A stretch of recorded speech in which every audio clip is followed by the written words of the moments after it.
Top of the morning, y'all. Hope you're doing good. Happy November to you. I've got a great video I've been marinating for a long time, and I really hope that you're gonna benefit like crazy out of this. This is just some back porch time, something you can watch and just put in your back pocket because it's wisdom, man. I just feel like it's something God gave me.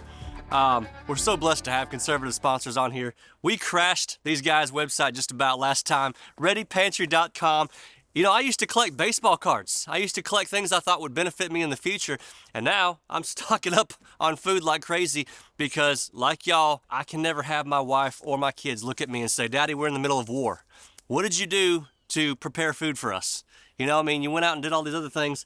What did you do to stock up on food for us? I can't deal with that, y'all. So readypantry.com for the entire month of November, just use code BUDDY72.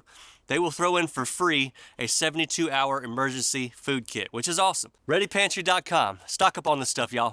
Woo, all right, so feminists are gonna hate this video right off the bat. I'm just gonna tell you, and that probably is what makes it so great, but it is my personal opinion, y'all, that as I've been thinking about this for about a year before I even did this video, I personally believe that there are 3 men that your son or daughter desperately needs in his life, okay? Number 1, obviously, if you're blessed enough to have a father in your life, that is ideal. If he's alive, if he's present, hey, hands to Jesus, y'all. Just be thankful for that because that right there is not something everybody has. Some of y'all have your dads with you, but he's not really involved at all, so he might as well not even be there, and that is tragic, okay? I know a lot of guys who have been there. Ideally, the first man your kids are going to meet is a strong, masculine role model who is your father. And there's a whole lot of options if you don't have that, so just bear with me, okay? The next option would be grandfathers or uncles, okay?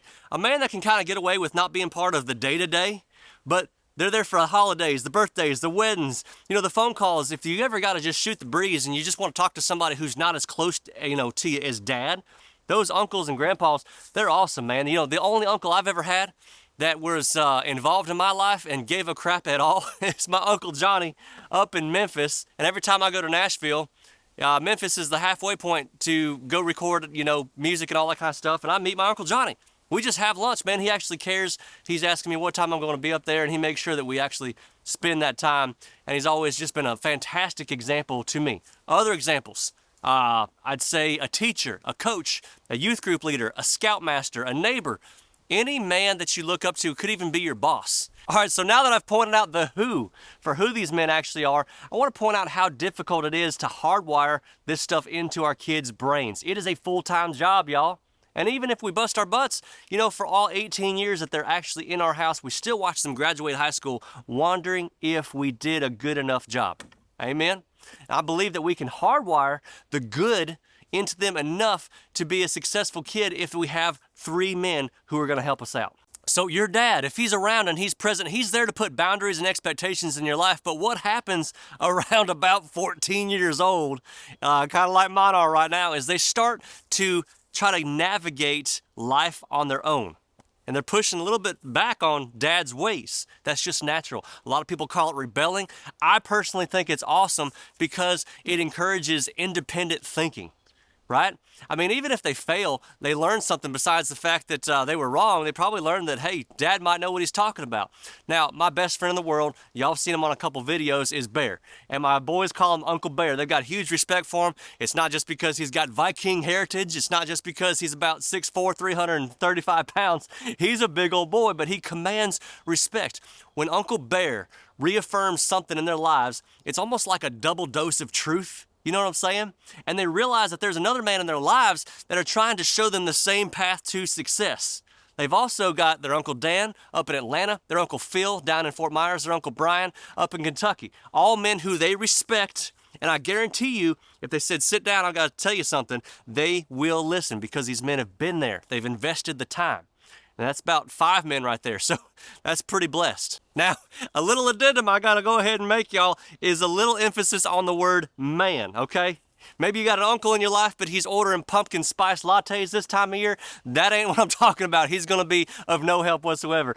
If you've got a teacher or a coach or a neighbor who calls himself a man, but he rolls the bottom 2 inches of his jeans up and he doesn't even own a dadgum chainsaw, again, he's going to be no help whatsoever. I'm talking about a man who has a proven track record of taking care of his family, being consistent, and he's always in control. If you can find these 3 men for your kids, sons or daughters whatsoever, they ain't going to be perfect. They ain't going to be exempt from mistakes or hard times, but they've got a damn good chance at success is what I'm saying, y'all. And, you know, what they do with it is up to them. A real man loves to be counted on. A real man loves to come through. And if he doesn't want to be part of your journey, then he just ain't real. This is just a little backwoods wisdom, y'all, and it is the month of November when we think about men's health, men's lots of different things, even growing out beards. I hope you're doing that because that's really important. But I want to end this video by saying, write down some men in the comment section who were there for your sons or your daughters at pivotal times, what they did, maybe even remember their names. Growing up, I'm telling y'all, I say 3, I want to get my boys like 10. Because that is going to give them the highest chance to be molded into the young man and eventually the man that they need to be. Hope this blesses you and just kind of wakes you up to the desperate, desperate need. We've thrown men out in society. We've casted them out, y'all.